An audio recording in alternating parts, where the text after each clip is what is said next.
Diz assim então o Papa: a gravidez é um período difícil, mas também um tempo maravilhoso.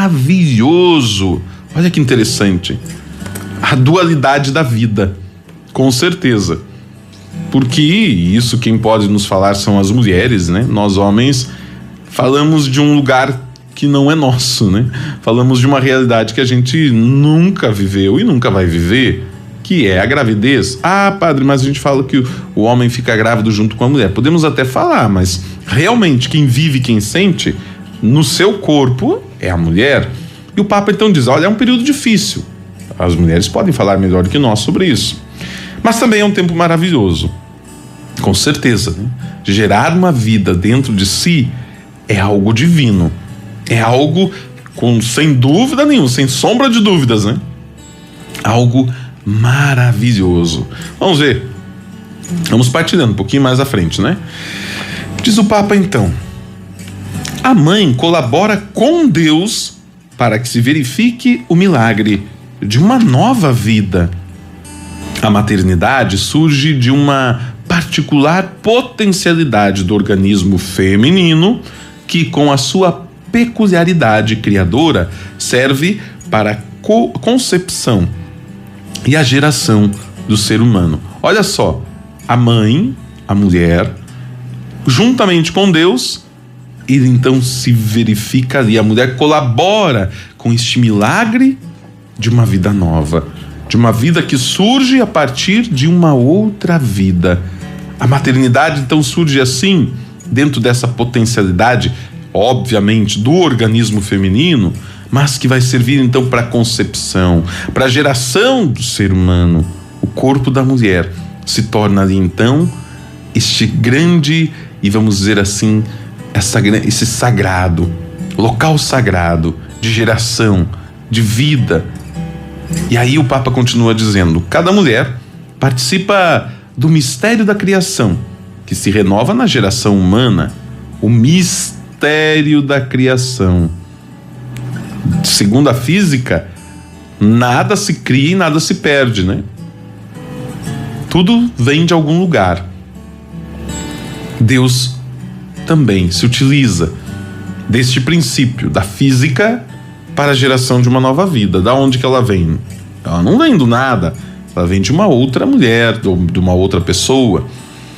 E aí a mulher então se torna participante deste mistério da criação. Como explicar? Não tem como explicar.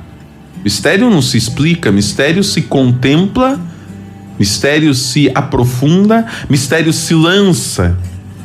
Assim diz o Salmo: Senhor, me tecestes no seio de minha mãe. Salmo 139 e Salmo 138. Veja como é bonito como a palavra de Deus, ela vem falar desta realidade, e por isso que nós, católicos, esse é mais um dos motivos, né? Nós católicos, nós somos contra o aborto, porque o corpo feminino se torna ali este lugar da ação de Deus. É tão bonito fazermos esta imagem, é tão bonito nos colocarmos nesta realidade de que Deus dentro da mãe está nos tecendo. E aí o Papa diz assim: cada criança que se forma dentro de sua mãe é um projeto eterno de Deus Pai, do seu amor eterno. Mulher, mãe, você que está gestante agora, você que carrega no seu ventre uma nova vida. Não sei quais foram as circunstâncias que trouxeram ou lhe deram esta gravidez. Talvez foram circunstâncias que você aprovava e até sonhava. Mas infelizmente sabemos de tantas realidades, de mulheres que trazem no seu ventre esta realidade da maternidade sem o desejo, sem a vontade. Mas saiba que dentro de você existe um projeto eterno de Deus Pai.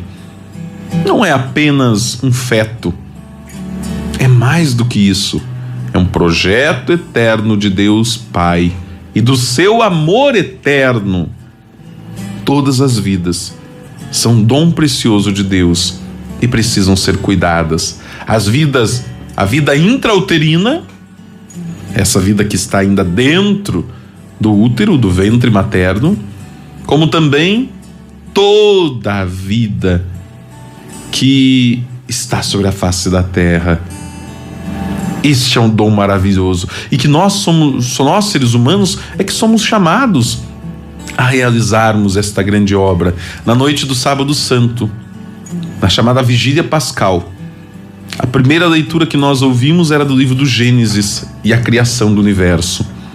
Naquele momento, eu ficava imaginando toda essa realidade da criação, ouvindo aquela leitura que muitas vezes a gente acha longa, às vezes até chata, porque é uma celebração mais demorada. Mas eu fiz questão de adentrar aquela realidade da criação, acompanhando cada um daqueles dias, e no final de tudo diz que o Senhor criou tudo e viu que era muito bom, e colocou ali então homem e mulher para serem guardiões daquele jardim, fazem parte deste projeto eterno do Pai.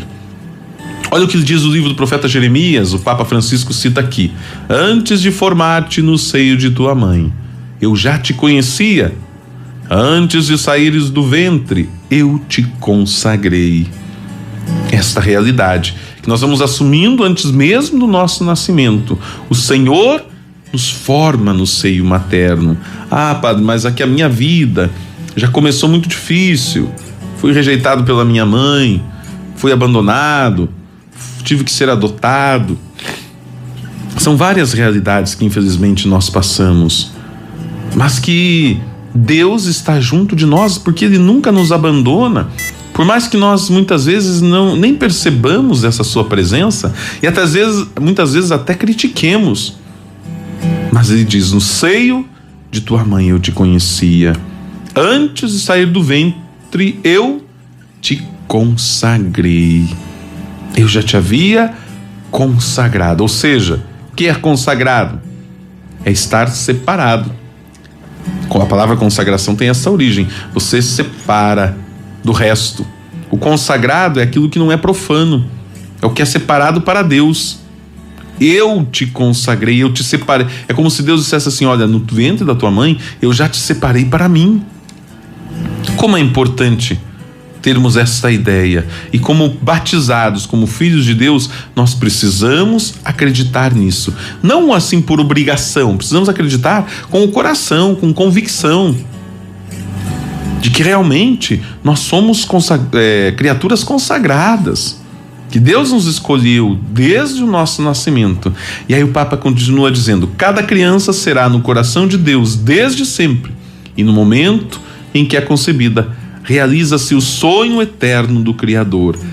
Cada criança, cada ser vivo, cada ser humano, tanto aqueles que a gravidez foi concluída, como aqueles também que a gravidez foi interrompida ou de forma espontânea, natural, como a gente sabe que acontece. Muitas mulheres passam por isso, causa muita dor, muito sofrimento, principalmente psicológico, mas também por aquelas gravidez que foram interrompidas de forma forçada, abrupta. Também, cada criança está no coração de Deus desde sempre. Padre, mas aquelas crianças que não tiveram nem a oportunidade de nascer e não foram batizadas, a igreja acredita e nos orienta ao chamado batismo de desejo. É muito importante isso, gente, preste atenção. O que significa o batismo de desejo, padre? É que a criança que não teve a oportunidade de ser batizada, e os pais, antes da criança nascer, os pais ou alguém da família, um possível padrinho, ou alguém já trazia no coração o desejo de que no momento em que aquela criança nascesse, ela fosse batizada. Os pais já trazem, muitos pais trazem isso no coração, inclusive até escolhem os padrinhos com antecedência, já escolheram um nome para a criança, mas infelizmente não deu tempo de batizar. A igreja entende que essas crianças foram batizadas no desejo dos pais. Então existe o batismo de água, que é o mais comum, mas também o batismo de desejo. Isso acontece com muitas crianças, algumas que não chegam nem a nascer, e são tiradas mortas de dentro do ventre de suas mães, mas também com aquelas que nascem e logo ao nascer já vêm a falecer. Também no desejo dos pais, no desejo dos padrinhos, às vezes até no desejo dos avós, aquela criança foi batizada pela vontade, pelo desejo dos seus pais. Então veja que desde sempre Deus já realiza o seu plano naquela realidade. E aí o Papa diz assim: pensemos quanto vale o embrião, desde quando é concebido. Quanto que vale? É preciso contemplá-lo com este olhar amoroso do Pai, que vê para além de toda a aparência. Mesmo padre, mas aquelas realidades onde a criança nasce com algum tipo de deficiência, às vezes são anencéfalas, o caso de crianças que nascem sem o cérebro ou parte dele. Também essas crianças são criaturas, também elas são contempladas por Deus a partir deste olhar amoroso do Pai. E aí, devido a vários fatores, às vezes em decorrência de problemas de saúde da mãe ou do pai e tantas outras circunstâncias que às vezes afetam a gravidez, a criança acaba sofrendo esse tipo de situação. Então, nós acreditamos que mesmo ali, naquela realidade, há um ser vivo, há uma criatura divina, há um filho de Deus. É um tema bonito, mas também um tema pesado, mas que precisa ser por nós tratado. Amanhã nós continuamos, falando ainda sobre este amor na expectativa própria da gravidez.